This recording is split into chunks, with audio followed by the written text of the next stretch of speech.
Dan Fernandez, si Acop, si Paduano, kayo ba ay may poder na sabihin ang isang tao ay Chinese o hindi? Wala. So kaya tinurn over nyo sa OSG. Di ba? Kasi hindi kayo korte.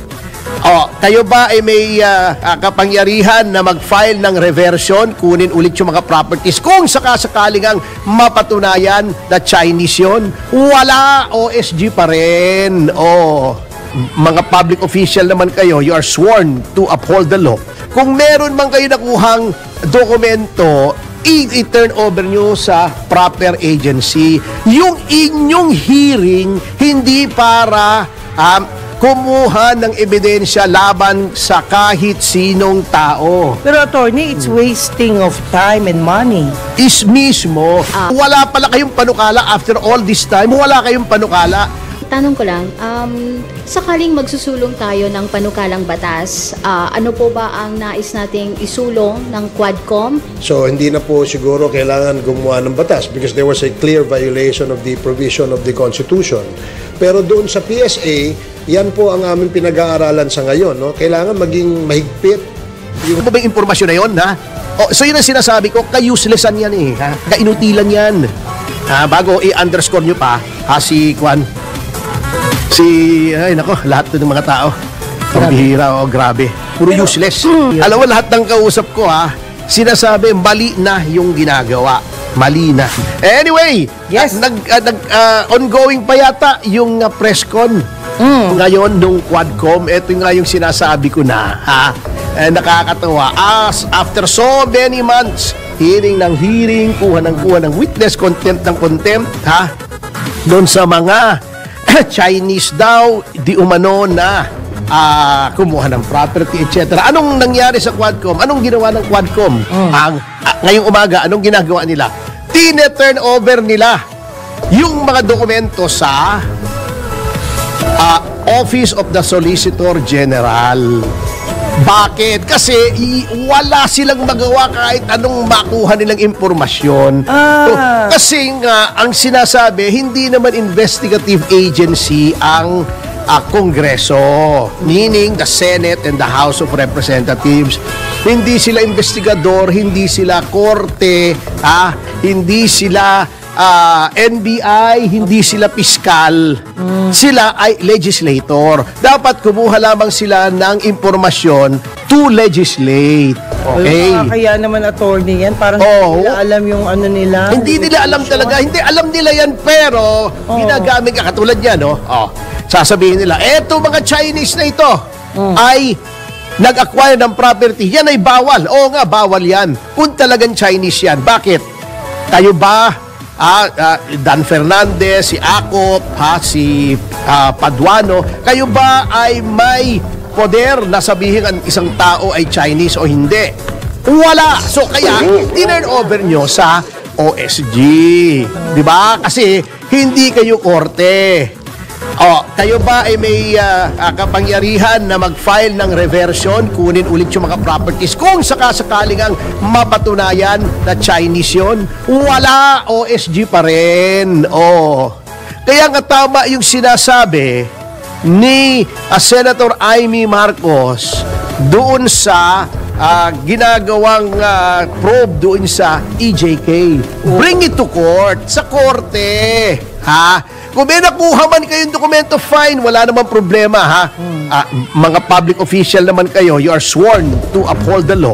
Kung meron man kayo nakuhang dokumento, i-turn over nyo sa proper agency. Yung inyong hearing, hindi para kumuha ng ebidensya laban sa kahit sinong tao. Pero attorney, it's wasting of time and money. Is mismo, kasi bakit nyo tinatanong kung ganito, ganon? Alamin nyo lang yung ultimate facts, not to prosecute, kundi para gumawa ng batas. Ito, nakakatawa si Congressman Google, si Dan Fernandez. Sabi niya, baka merong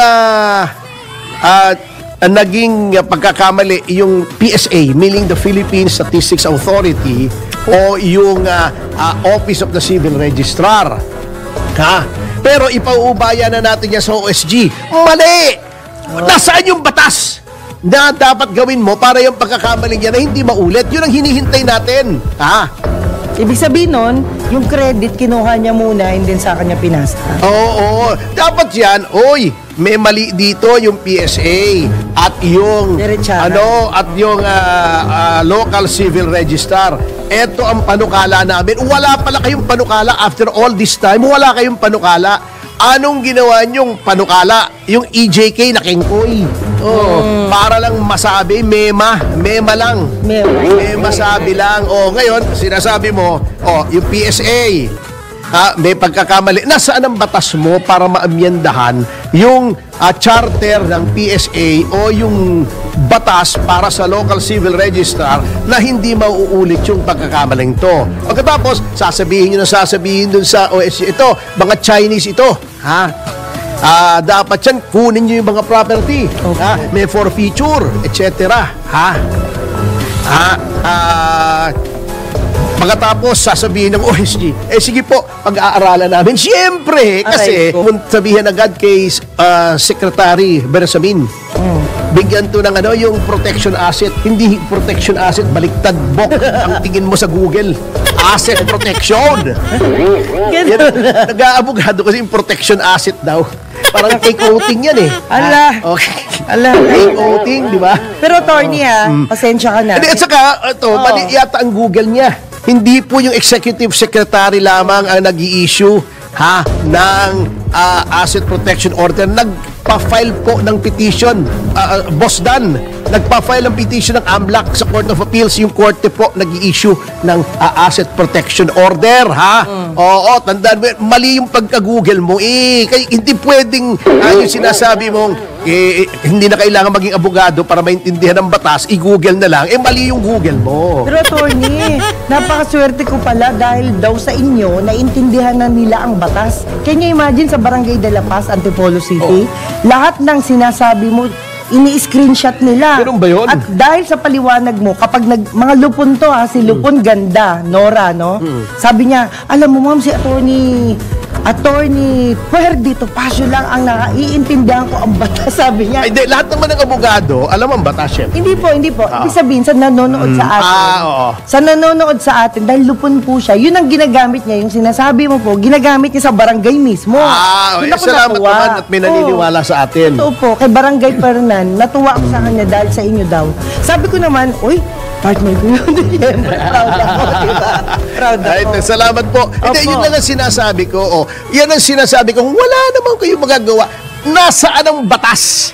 Na inaamyendahan yung charter ng PSA. At huwag niyo sasabihin na ito mga ito ay Chinese, dapat ganon, ganito. Alam nyo, unang-una, may presumption of regularity yung pagkarehistro ng birth certificate niyan. Kahit anong sabihin nyo dyan sa legislature, waste of time lang yan. Sabihin nyo lang, ito pala kaduda-duda. Opo. Dapat ito ay amyendahan yung batas. Ganun lang po kasimple ang hearings in aid of legislature. Hindi yung nandidiin kayo. Pagkatapos contempt kayo ng contempt, alam nyo na naman pala, kengkoy kasi. Alam na nila, tinatanong pa nila, katulad nito, may papeles. Ikaw ba ay direktor? Sasabihin ng kwan, I refuse to answer. Hindi, nandito sa aming papeles, ikaw yung direktor, alam mo na pala At hindi lang ako nakakapansin yan yung ibang mga mamamahayag ay nakakapansin yan. Si Katunying nga sinasabi, alam nyo na yung sagot, bakit nagtatanong pa kayo? Ayo. King Kuy. Dapat na sinabi, nabasa ko rito na ikaw ay direktor. Totoo ba ito? Yon. Bikaso na. Yes or no? I invoke my right to remain silent. Galangin mo yun. Yung sinasabi nilang ganito, ganon, wala rin naman palang silbi. Ipapasa nyo rin pala sa OSG. Pinress conference nyo pa. In-underscore nyo pa yung kakengkuyan ninyo. Di ba? Dapat yan, tinurn over nyo na lang. Alam nyo na Okay, pagpalagay na nating may depekto doon sa registration process ng PSA at ng yung local civil registrar, kailangan bang magtawag ka ng katakot-takot na tao sasabihin, eto, saan ka pinanganak? Saan ka nag-aral? Boyfriend mo si ganito?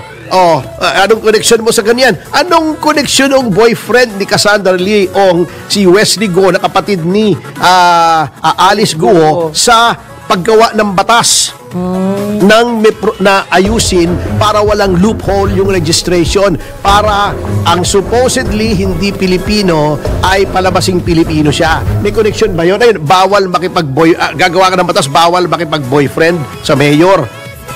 Sa kapatid ng mayor, na ang apelyido ay Chinese. May ganun ba? Wala. Kailangan mo ba yung impormasyon na yun, ha? So yun ang sinasabi ko, ka-uselessan yan eh. Kainutilan yan. Bago i-underscore nyo pa,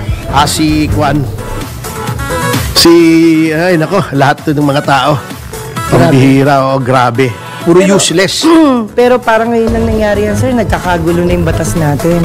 So what will happen pag ganyan na hindi nila pinapakinggan yung totoong batas? Hindi nila ginagampanan yung kanilang tungkulin. Baka akala nila nakakapunto sila. Ayun. Alam mo, lahat ng kausap ko sinasabi mali na yung ginagawa. Mali na.